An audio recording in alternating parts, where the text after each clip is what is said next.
kabitugejeje kuri uyu munsi wa none. Imana ishimwe. Ikindi congeho shimiye Imana kuko Imana yadushoboje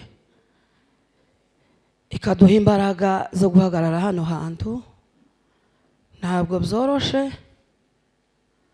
kuri twebwe kuri uno munsi kugira ngo umuntu ahagarare ku maguru yiwe abiri kuri uyu munsi. Turumva bitatworoheye, ariko kuba Imana yabidufashijemo, Imana ishimwe.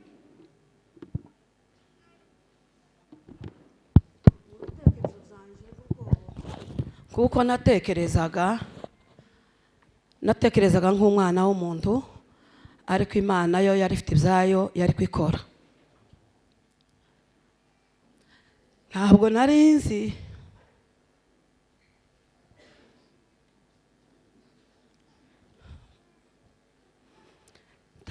nzi ko mu muryango wa muzehe twose kugira abandi bana baregwa bupfuzi. Nari nzi ngo ari birangiriye kuri twebwe kuko byari bitworoheye. Umukecuru niwe wabanje kudusiga, bukeye na muzehe aradusiga. Muzi ukuri je numvaga tutosa kandi kugira ngo duhure n'iki kibazo, ariko Imana kuko ari Imana itari umuntu. Bamaze kumbwira ko Rutondesha yapfuye, nyaratekereje numva ubwenge bwanje burashize mu mutwe, numva ngiye nko gusara, kandi nuko abantu babaye hafi numvaga ngiye gusara pe. Umutima urambwira ngo Imana ni ikinya, yongeye gusa kandi kudukura mu undi muntu, tugasigara kandi dufite abantu bameze kuriya. Ariko Imana ni Imana, twarakuze nabo bazakura. Imana ishimwe. Rutonesha namuvuga sinamurangiza, kuko Rutonesha mu bana bose nabanye nabo ba data bukwe, Rutonesha niwe twabanye nawe cyane cyane. Rutonesha yari inkoramutima yaje, kandi hazaba ibintu abantu bavuga bakabivuga ngo nuko umuntu yagiye, ariko Rutonesha yari inkoramutima yaje pe. Hari byinshi twabanyemo, izo ngenzi zose mwumvishije bavuze yagiye agenda twari kumwe nawe. Rutonesha yandereye umwana wanje wa gatatu. Rutonesha ngera mu mizinga twabanjije kubana mwakaka, buri uko ukwezi kwabonekaga Rutonesha yagiraga igitaramo, akagira nk'ikigamba hanze, abana bose bagatarama igitaramo hanze. Bivuga yuko Rutonesha ubukristo bwiwe nubwo yabanjije nko kuja mu ntege nke yagiye mu gisirikari, ariko kuva mu bwana bwiwe yari afite umuyoboro wa gikristo. Rutonesha nabanye nawe sinigeze mbona Rutonesha agwana n'umwana mu nzu, sinigeze mbona Rutonesha arakara n'umunsi n'umwe. Rutonesha ntabwo nigeze mvugana na Rutonesha nabi nkamuramu wanje. Rutonesha yaragendaga yabona amafaranga,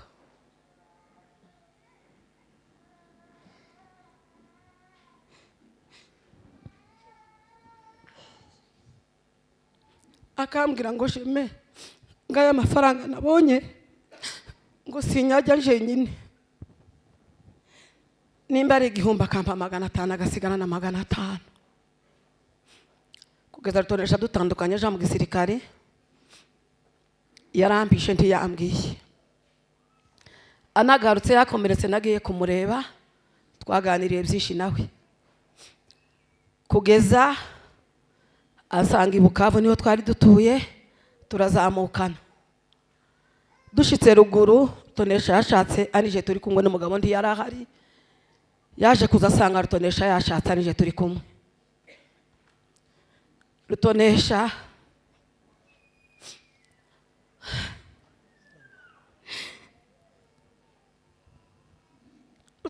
ari umwarimu wanje, yari na pasiteri wanje.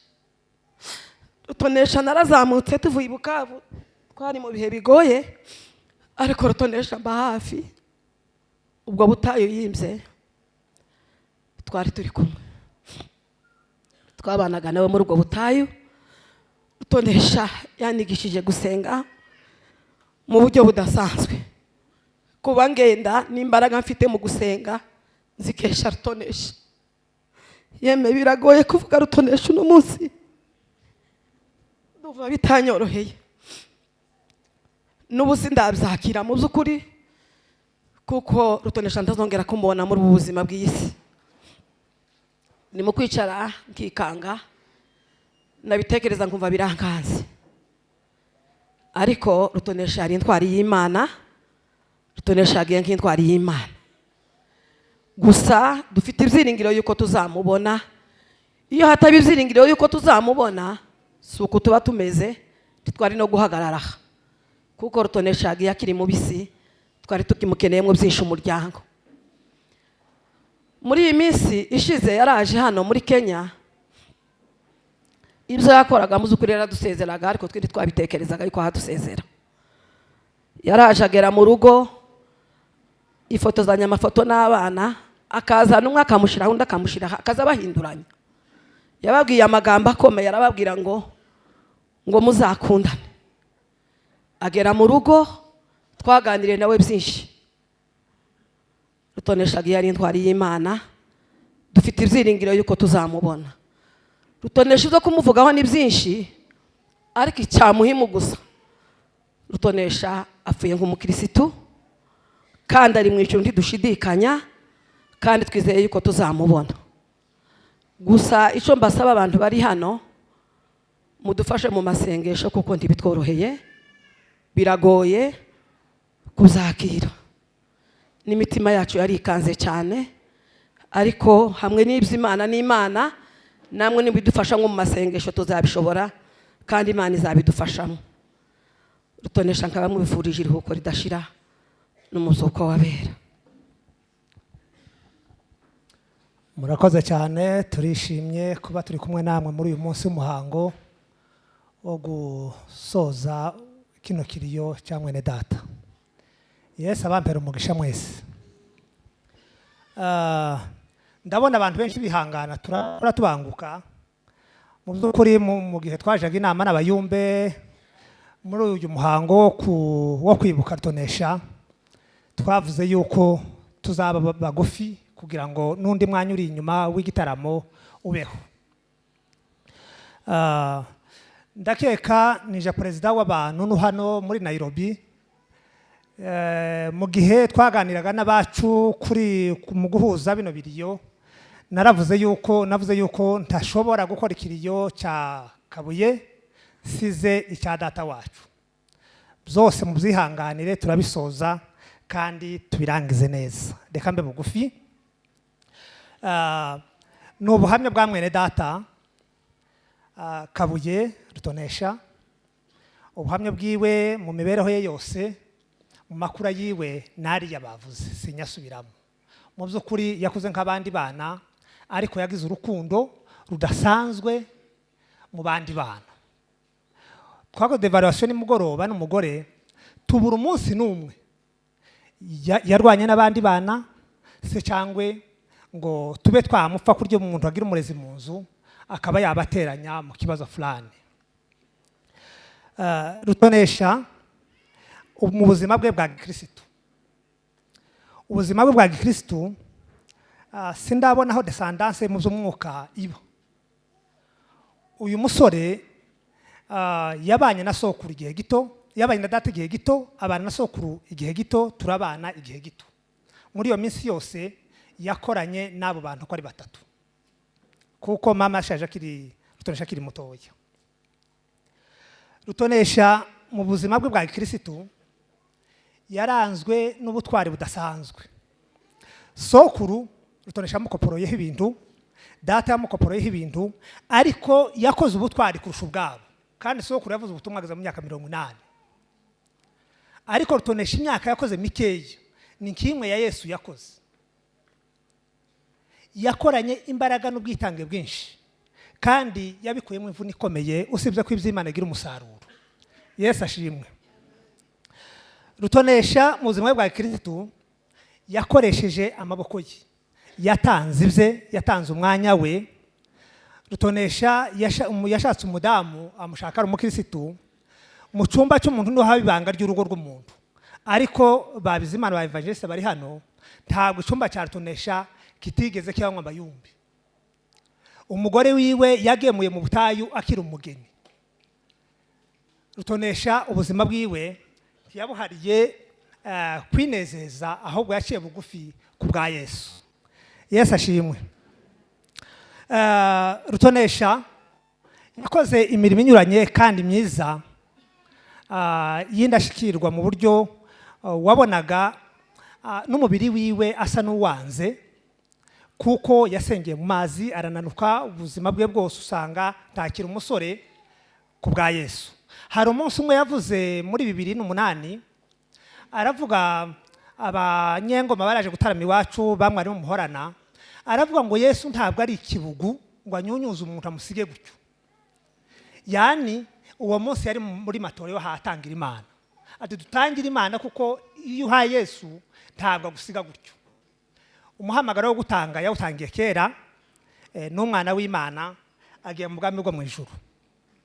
Icyanejeje ni kimwe, nuko muri iki cyumweru kija gusoza gupfa kwe yaganiriye n'Imana. Iyo uganiriye n'intumwa y'Imana ubuganiriye n'Imana ubwayo. Rutonesha yaganiriye n'Imana, yemerera Imana kumwimura aja mu bwami bwo mu ijuru. Ni intore y'Imana, ari mu gituza cya Ibrahimu. Imana ishimwe. Mu buryo bwa politike Rutonesha akunda igihugu cye cyane, nari mbimuziho. Muri ibi bihe bya nyuma Rutonesha niwe muntu wataye urugo rwe muri ville aja ruguru mu Rurenge, aja gusengera igihugu, asengera mu mayira, asengera mu marango, asengera mu mabuye. Amara amezi atandatu yarataye urugo rwiwe kubwo gukunda igihugu cyiwe. Yari intwari.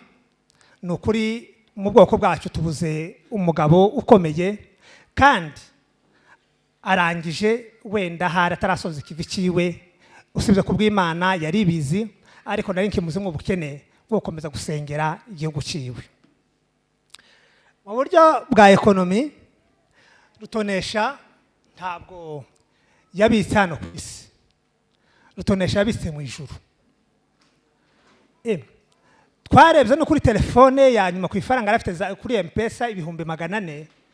Umugore arambwira ati izi faranga yarazibikuje kandi twaziri hano mu rugo, yani yazifashije abantu. Iyo yafashaga abantu ntiyizigamaga, ntiyarebaga ibyo asize inyuma, ntiyarebaga abana be. Yakunze abantu abagowe kurusha urugo rwiwe. Kurya ijambo ry'Imana rivuga ngo uzakunde mugenzi wawe kuruta uko wikunda. Rutonesha yakunze abantu kuruta uko akunda urugo rwe, kandi uko ni ukuri. Mwene data, hari ikintu nari muziho muri ubu buzima bwo gukorera Imana. Rutonesha yakoreye Imana akiri mutoya, agishaka atanga ibye, kugeza arangije muri ekonomi yiwe nta kintu afite mu nzu cy'igitangaza. Mu buzima busanzwe yarariho neza, ariko kwangwa bise ku mabanki oya. Yabwiye umugore ati ibindi gukora, abana bawe ntabwo bazishwa n'inzara cyangwa se ngo basabirize. Yakoreye Imana mu buryo byagaragaye nkaho tumurwanya mu muhamagaro wiwe. Tukarwanya umuntu muri level utazi. Nje namwerekaga kuba yakora ikanisa, akayobora,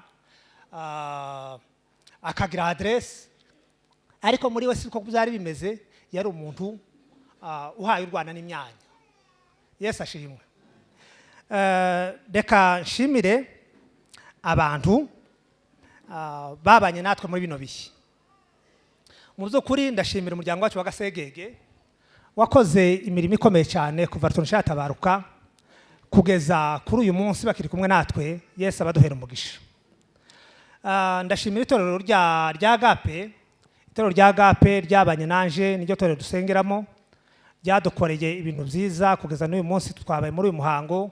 Turabashimiye bavandimwe bayobozi bakristu, Imana ibaho umugisha. Reka nshimire inshuti za Rutonesha. Afite inshuti hano z'inkoramutima, umuntu wese yagiye avuga ubutwari bwe ab'inkoramutima ye, ariko mwese ndabazi kuva kuri Babizimana ba Pastor Munyamahoro, babanye nawe akiri ruguru, baramuzi neza, bari inshuti ziwe, twarasangiye, twaranamufashe muri huduma ziwe. Mu by'ukuri ndabashimiye, Imana ibaho umugisha. Ngashimira abayumbe bose n'amatorero yose hano Nairobi yaje kwizihiza uyu muhango. Yesu abaho umugisha. Reka nshimire Mutualite y'Abanyamurenge hano muri Nairobi. Namwe ndabashimiye abayobozi bacu batuyoboye kandi bahagurukanye natwe muri ritabara. Yesu abaduhera umugisha. Murakoze cyane. Ngahe umwanya wa gahunda n'uyu nguyu turarangije, kandi tubashimiye kuko dushoje uyu mwanya mu cubahiro cyo kwibuka umuvandimwe wacu Rutonesha. Arakoze. Turakomeza tuvuga umwirondoro kuko inshuti twibuka ni babiri, kuko yari amaze kubivuga Pasteur Manase yavuze umwirondoro wa André Rudakonja. Reka natwe tubagezeho umwirondoro wa Rutonesha Kabuye Julien. Amazina yitwaga Rutonesha Kabuye Julius.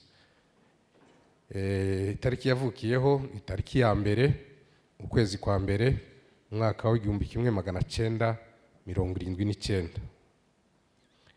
Rutonesha yavukiye mu Mikarati ahantu hitwa mu Mizinga, ni muri territoire ya Fizi, muri Sud Kivu, muri Repubulika Iharanira Demokarasi ya Kongo. Amazina y'ababyeyi be, ise nawe yarashaje, yitwaga Ananias Kabuye. Nyina nawe yarashaje, yitwaga Ramu Nyiragazura. Rutonesha yashakanye Nyirambabazi Celine mu mwaka w'2005. Babyarana abana 6, abahungu 3 n'abakobwa 3, ariko umukobwa umwe yaje gutambuka nawe mu mwaka w'2006. Abana bariho ubu ni 5, abahungu 3 n'abakobwa 2. Rutonesha yize amashuri abanza kuri École Primaire Mikarati, aho ni muri DRC muri Congo, mwaka w'1985 ageza mu mwaka w'1991. Mwaka w'1994 kugeza umwaka w'1995 ni umwaka umwe gusa yaje mu gihugu cy'u Rwanda ajya kwiga mu Ruhengeri. Yiga uwo mwaka nako mumbabarire narisimbutse, uwo mwaka yawize ku ishuri ryitwa Institut Furaha ya Kabara, hariya ku Kabara Institut yitwa Furaha. Ibyo narimvuze ni mwaka wa 1995 nibwo yize uwo mwaka wa kabiri amashuri yisumbuye. Yigira ahantu hitwa Ishyira ni mu Ruhengeri mu Rwanda, yiga umwaka umwe. Ariko kubera ishyaka yaragira ry'ubwoko, ubwo igihugu cyari ubwoko bwari mu kaga muri wa mwaka, namwe murabizi, yataye amashuri ye arayahagarika, atabara igihugu. Yagiye mu gisirikare kubw'impamvu yo gutabara igihugu, kuko yarangaga n'ubutwari n'ishyaka ryinshi no gukunda ubwoko bwe cyane. Atangira amafunzo ahantu hitwa Igako, Igashora, arayakomeza, akomeza n'akazi ka gisirikare, aho yagiye muri Kongo kugeza mu mwaka w'1999, ubwo yaje kuvamo yakomeretse. Urumva ko yararwanye, yatabaye. Uwo mwaka amaze gukomereka yavuye mu gisirikare. Mwaka w'2000 kugeza 2004 yasubiye mu mashuri, kuko yari yaracikije.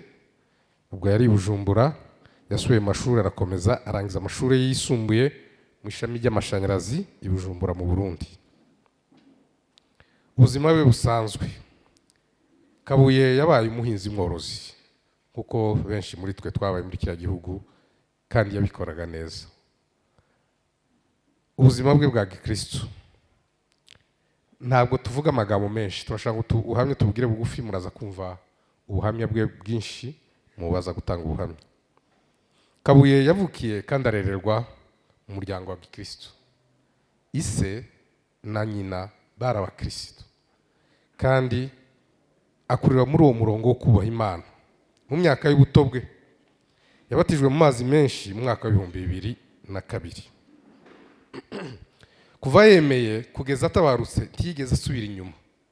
Hari abantu uzubona bagenda mu bintu bakashukira bavamo, yemeye yavuye inyuma kuko ibyo twabihamya. Yaranzwe n'ubwitange bwinshi no gukunda gusenga cyane kandi abikora mu mutima we wose. Umurimo w'ivugabutumwa niwe yakundaga cyane. Yawukoze ashishikaye cyane kandi yuzuye imbaraga n'ubwiza bw'Imana.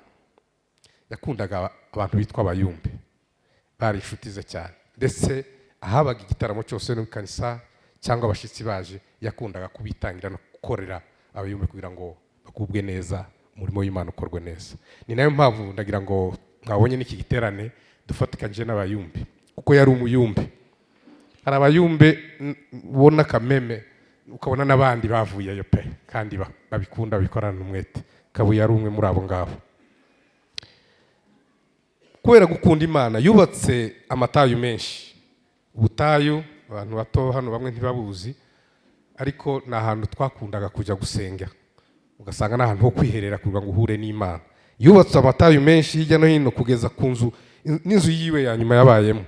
Kabuye yagiraga icumba cy'amasengesho mu nzu mu rugo rwe. Yasashimwe. Urugero rw'amwe matayo yubatse twavugamo rwo mu Mizinga aho yavukiye nyine. Yari yaracukuye ubuvumo mu musozi, aracukura. Nukuvuga ngo niwe wabwiyubakiye, ntabwo bwari buri naturel. Arabwubaka ndetse yari afite n'umugambi wo kuvuga ngo azabusakaza amabati abugire neza butunganye. Apfuye adasoze izo nzozi ze, abandi bazazisohoza nitutaha muri kiriya gihugu. Yakoze ingendo nyinshi mu ivugabutumwa. Na hano turi no muri iri kanisa rya Tabernacle, Grace Tabernacle yavuze mu butumwa n'ahandi henshi.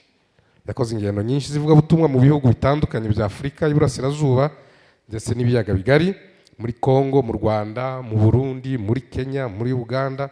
Aho yabwirije mu nsengero nyinshi zitandukanye, akaza no kwagira inshuti nyinshi cyane. Ni nazo zanadufashije gutegura kino kiriyo no gutegura uyu mukutano wo kumwibuka hamwe n'umwene data Rudakonje. Nyuma yaho yaje kwimukira mu gihugu cya Uganda, abariho aba permana, aho yakomereje umurimo cyane cyane wo kuvuga ubutumwa no gusenga mu nkambi za Nakivale, Cyaka ya kabiri, Rukinga ndetse no mu ntara zitandukanye z'igihugu cya Uganda. Ibyamuranze mu buzima bwe, Kabuye yagiraga urukundo rwinshi cyane. Yakundaga umuryango we w'Abasegege, uw'Abanyamurenge ndetse n'Abagande. Aho yari atuye Bagande no mu gushingura rwe baduhaye ubuhamya, bagaragaje ko yari inshuti yabo kuko yagiraga nawe urukundo rwinshi rwo kwitangira abandi no kubakunda. Yagiraga ishaka ry'umurimo w'Imana. No kuri ibyo twabicaho n'umurongo ukomeye ko yagiraga ishaka ry'umurimo w'Imana. Yari umunyamahoro cyane. Buriya Kabuye yarangwaga no guseka gusa. Ntabwo wabona Kabuye arimo avuga atarimo aseka. Yari umugabo mwiza ku ishusho, akasekana neza, akaberwa n'inseko ye. Niyo nseko yarayigaragazaga mu magambo yose avuga. Kabuye yavugaga aseka, arangwa no guseka n'inseko nziza igaragaza urukundo, yishimiye iyo barimo kuganira. Yakundaga no kuganira no gusabana n'abantu bose. Yagize uruhare mu gushingira abasore benshi yaraturanye nawe muri kiriya gihugu cya Uganda, abakobwa n'abahungu arabashingira. Yabanye n'abantu bose amahoro ndetse yababaranye n'abababara, kuko yakundaga cyane guhumuriza abantu bari mu byago, kuvuga ngo bari mu kiriyo. Ntiyatangwaga ahantu hari kiriyo kandi agatabara, agatanga ibye. Yarangije urugendo rwe rwo kuba hano ku isi tariki ya 29 ukwezi kwa 11 2021 ahitwa Mubende, azize impanuka y'imodoka. Uwo munsi abaduhaye ubuhamya bari kumwe nawe muri iyo modoka, hari indirimbo ivuga ijuru, ivuga gutaha mu ijuru. iyo ndirimbo yayishizemo bakiva Kampala ikarangira akayisubizamo, ndagira ngo baraza kubivuga. Abandi rero baramubwiye amatari iyo ndirimbo wayiretse ati ko numva nakumbuye mu ijuru, akayisubizamo mu modoka. Indirimbo ivuga ijuru, ni ukuvuga ngo yari yiteguye, yumvaga ashaka gutaha, yari hafi. Kabuye arangiza umurimo we hano ku isi kuri iyo tariki. Muri Timoteyo wa kabiri ibice 4 umurongo wa 7 kugeza ku 8 haravuga ngo narwanye intambara nziza, narangije urugendo narinzi byo kwizera, ibisigaye mbikiwe ikamba ryo gukiranuka, ijya umwami wacu umucamanza utabera azamba kuri wa munsi, kandi nyamara sinjye njyenyine, ahubwo nabakunze kuzana kwe bose. Kabuye twizeye ko ikamba rye rihari, imirimo yakoze ntabwo yapfuye ubusa, Imana imubike ikamba ritangirika. Reka mbasabe duhaguruke twibuke umuvandimwe Rudakonja, umuvandimwe Rutonesha Kabuye Julius, tubasezere bwa nyuma mu gihe cy'umunota umwe, gahunda tuzikomeza.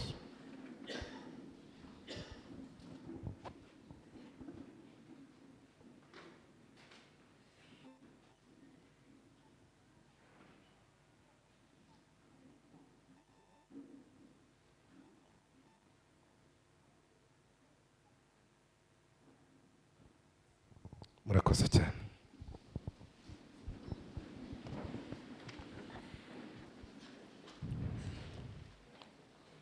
Barakoze abarangije kutubwira imyirondoro. Rero tudatinze mu magambo, reka dusabe kwa Nyirarume. Ariko twumvise uyu munsi mwawuteguye hano kandi mukabyibuka. Jacques, turagushimiye cyane, message yawe twarayumvise kandi twayitabye. Ntabwo twavuga ibirenze abandi bose bavuze, kubera ko twese turavukana Abanyamurenge, ariko nanone kandi uyu muryango wo kwa Muzehe Kabuye muko wacu avukamwo wakunze kugira ibibazo. Sebagabo yabigarutseho, ndabyibuka byose kuko naje umuryango muvukamo. Yabivuze aremonta filime yose yabaho ko benshi bagiye bapfa muri ya myaka ku buryo busa nkaho bwihuse. Ariko mu by'ukuri umuti nanone watanzwe n'umupasiteri wavugiye Abanyamibunda, yavuze ko umuti urupfu ntabwo ruzahagarara, ntabwo rwenda no guhagarara, ariko umuti w'uru rupfu ni ukuba muri Kristo, dukurikije uko pasiteri wabwirije yabwirije. Rero tutavuze ibintu byinshi cyane ng'umuryango kwa Nyirarume wa Kabuye, ndetse n'umuvandimwe wacu uriya musaza nawe witabye sinigeze mubona, ariko inza bavukanye be benshi. Twese twipadanije namwe kubabara no kwishima kuko twamenye Imana, twamenye iyo tujya. Ni muri urwo rwego rero nka Nyirarume wa Kabuye witabye Imana, umuryango wacu warakoze cyane, kandi dushimira famiye bwite yo Mwamurambya batanze ibintu byo gufasha umupfakazi n'abana basigaye. Tukaba turi intumwa hano tuvuga ngo abakoze bose kuri uwo mwanya muzaba dushimirire. Ndasaba Kizahirwa na Kana Ndahiriwe bazadushimira abagabo batabaye uyu muryango w'abishwa bacu. Kandi umuntu yagiye kuvuga byinshi gusa, ariko byinshi ni ibyo ngibyo. Kuba rero turi hano muri uyu munsi mukuru, turashimira cyane n'abayumbe bateguye uyu munsi. Ntabwo rwose nari nzi ko urwo rwego rwagira ceremony ingana gutya, bitumye umuntu atekereza ko umuntu agira ahavuka henshi hatandukanye, n'abayumbe bafite kategori yindi, classe sociale yindi ishobora kuorganiza ibintu bingana gutya. Nje byantangaje kandi ndabibashimiye abayumbe mwese muri angaha. Ngewe sinzi benshi cyane hano ndi umushitsi, ariko ni ukuri ni classe sociale nabonye ikomeye yabeshaho n'impfubyi n'abapfakazi. Umwami wanje abampere umugisha kandi mukomeze kwihangana. Murakoze. Ego murakoze. Duhe Imana icubahiro. Bwana asifiwe. Ijambo rya mbere, dushimiye Imana kuba muri uno mwanya Imana yateguje mu buryo budasanzwe no mu gihe kidasanzwe. duhagaze hano nk'umuryango wa Gasita ari wo wasiye bukwe wa nyakwigendera Kabuye. Twari dufite byinshi byo kuvuga ariko kubera umwanya hari n'abandi bari kuvuga, ariko mbere ya byose duhaye pole umuryango wa Gasegege wateguje bino bintu n'umuryango w'abayumbe. Imana ya Isiraheli ibaho umugisha. Ikindi dushimiye delegasiyo yavuye hano muri Kenya ije Uganda. Imana yabayoboye kuba mwaragarutse, mwakunda babona mwagize neza, mwateye umuryango ishema. Namwe turavuze ngo Imana ya Isiraheli ibagirire neza. Kuvuga bano bagabo bombi Pasiteri Andere na Kabuye biroroshe, guhamya abakirisitu biroroshe. Ikiza kigora ni uguhamya umuntu utari umukirisitu.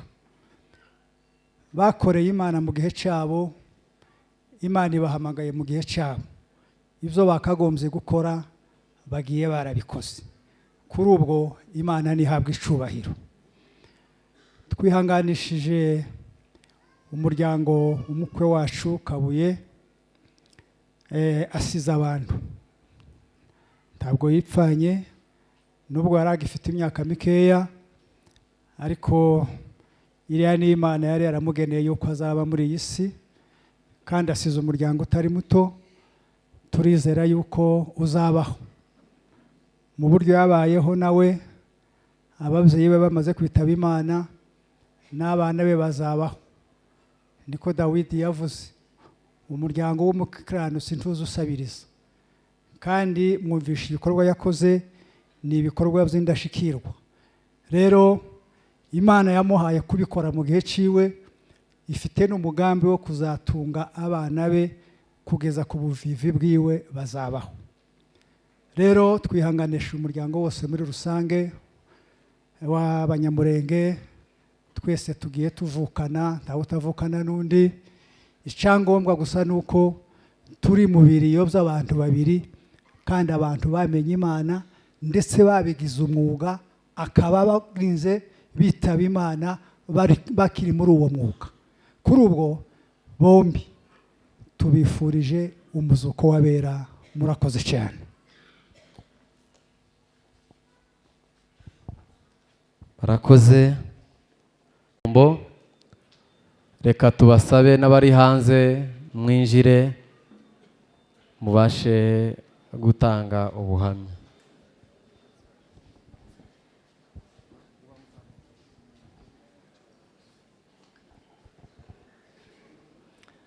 Reka abandi nabo bakomeze baze bariko tugume tuvuge. Mu by'ukuri nk'uko n'abandi bose babivuze, turahumuriza umuryango. Abantu dukurikirane dutegere nanone. Twari tuvuze ngo tubanje gutanga mpore mu izina ry'akarere ka Kamombo kuri uyu muryango w'Abasegege ubuze abantu babiri, duhereye kuri pasiteri nubwo ari uwo mu karere ko mu Mibunda, ariko ni muri uyu muryango. Hanyuma rero tugaruke ku muvandimwe Rutonesha nk'umwe mu karere.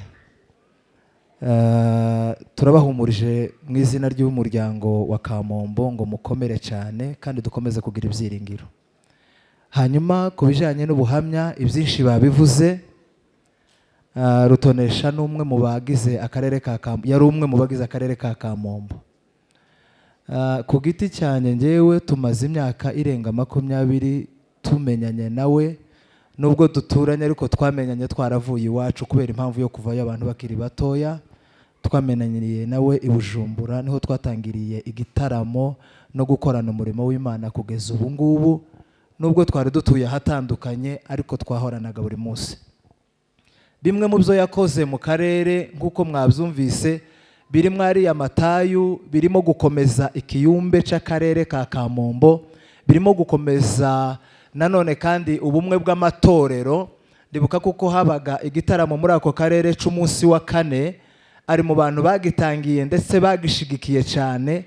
Uturere twose twagiraga iminsi itandukanye, Abanyamibunda twagaza tubasura bagiraga 3, mu Minembwe bagiraga kabiri, iwacu habaga kane muri ako karere kose.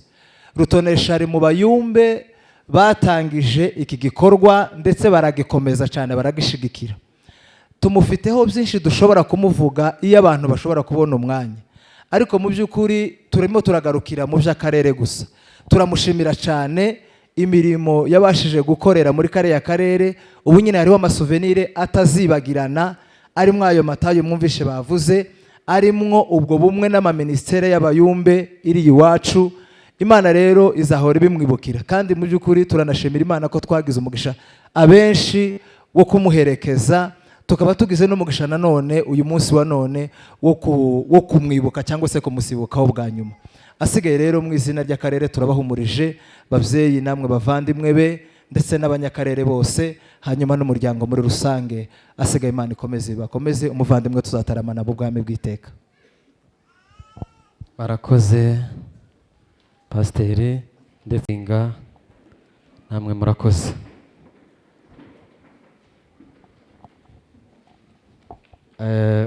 Umwanya twari twihaye ndabona twawukoze neza kandi dukoreye ku gihe, tubashimira ku ituze mwagize,